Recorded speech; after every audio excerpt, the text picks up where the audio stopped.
ഈ വ്യാജ വാർത്തകൾ പ്രചരിക്കുന്നു. അതിനൊപ്പം തന്നെ തിരക്കിട്ട ചർച്ചകളൊക്കെ ഈ നമ്മുടെ രാജ്യ തലസ്ഥാനം കേന്ദ്രീകരിച്ച് നടക്കുന്നുണ്ട്. സൈനിക മേധാവിമാരുമായി അടക്കം പ്രതിരോധ മന്ത്രി സംസാരിക്കുന്നുണ്ട്. ഏറ്റവും ഒടുവിലെ അപ്ഡേറ്റ് എന്താണ്?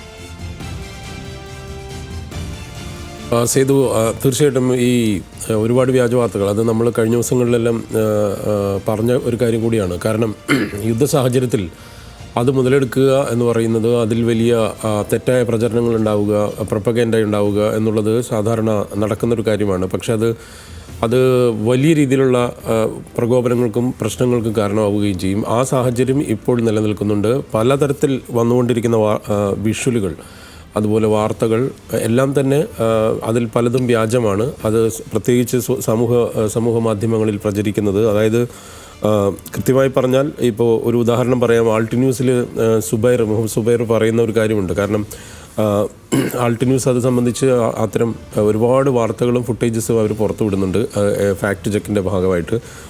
അതായത് നേരത്തെ കസാഖിസ്ഥാനിൽ നിന്നുള്ളൊരു വീഡിയോ, പഹൽഗാമിൻ്റെ ടെററിസ്റ്റുകളാണ് അവർ എന്ന മട്ടിൽ, അതായത് പഹൽഗാമിലെ ആക്രമണം കഴിഞ്ഞ് പോകുന്ന ടെററിസ്റ്റുകൾ ആഘോഷം നടത്തുന്നു എന്ന മട്ടിൽ കസാഖിസ്ഥാനിലെ ഒരു വീഡിയോ പ്രചരിക്കുന്നു.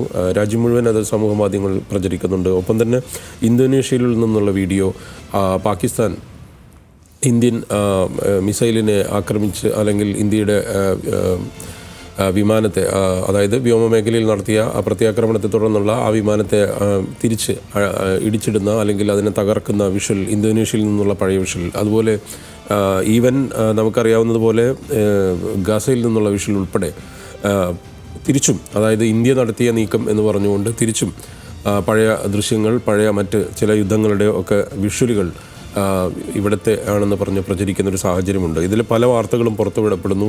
അതുപോലെ അഖിലേഷ് യാദവ് പാകിസ്ഥാനിലെ ഒരു വലിയ ഈ ഭരണവുമായി ബന്ധപ്പെട്ട ഒരു വലിയ നേതാവിനൊപ്പം നിൽക്കുകയാണെന്ന് പറഞ്ഞൊരു വ്യാജ ചിത്രം പ്രചരിക്കുന്ന സാഹചര്യമുണ്ട്. അത് ആൾട്ട് ന്യൂസ് പുറത്തുവിട്ടിട്ടുണ്ട്. ഇത്തരത്തിൽ മറ്റൊന്ന് സേതു, അതായത് കശ്മീരിലെ അല്ലെങ്കിൽ ഇത്തരം മേഖലകളിലുള്ള ഐഡൻറ്റിറ്റി, അതായത് മുസ്ലിം ഐഡൻറ്റിറ്റിയിലുള്ള അല്ലെങ്കിൽ അത്തരത്തിലുള്ള മനുഷ്യർ, അവരെ പല ഫോട്ടോകളും ഉപയോഗിച്ചുകൊണ്ട് രാജ്യവ്യാപകമായി പല ഗ്രൂപ്പുകളിലും തീവ്രവാദികളാണെന്ന മട്ടിൽ, ഇപ്പോൾ അതിൽ ഉദാഹരണമാണ് ഇപ്പോൾ കശ്മീരിലെ ഈ പറഞ്ഞ സംഭവം. അതായത് കശ്മീരിലെ ഒരു സാധാരണ സിവിലിയൻ മരിച്ചതിനെ തന്നെ ഖവാരി മുഹമ്മദ് ഇക്ബാൽ, കശ്മീരിൽ പാക് ഷെല്ലിങ്ങിൽ കൊല്ലപ്പെട്ട ഇക്ബാൽ തീവ്രവാദിയാണ്, ലഷ്കർ എന്ന് പറഞ്ഞുകൊണ്ടുള്ള പ്രചരണം നടക്കുന്നു.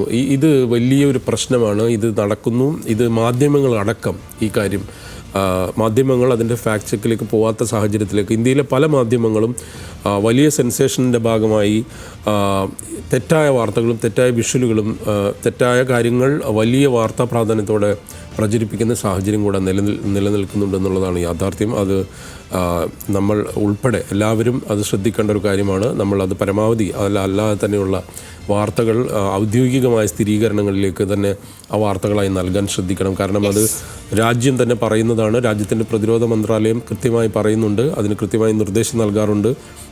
ഇതുമായി ബന്ധപ്പെട്ട് അനാവശ്യമായതോ തെറ്റിദ്ധാരണ ജനിപ്പിക്കുന്നതോ വിദ്വേഷം ജനിപ്പിക്കുന്നതോ ഏതെങ്കിലും ഒരു വിഭാഗത്തെ പ്രകോപനം ഉണ്ടാക്കുന്ന സാഹചര്യം സൃഷ്ടിക്കുന്നതുമായ വാർത്തകളിലേക്ക്, വിഷ്വലുകളിലേക്ക് പോകരുത്. അത് ഒരു റേറ്റിങ്ങിൻ്റെ മാത്രം പ്രശ്നമല്ല, അത് രാജ്യത്തിൻ്റെ മൊത്തത്തിലുള്ള ഒരു ക്രെഡിബിലിറ്റിയുടെ പ്രശ്നമാണ്.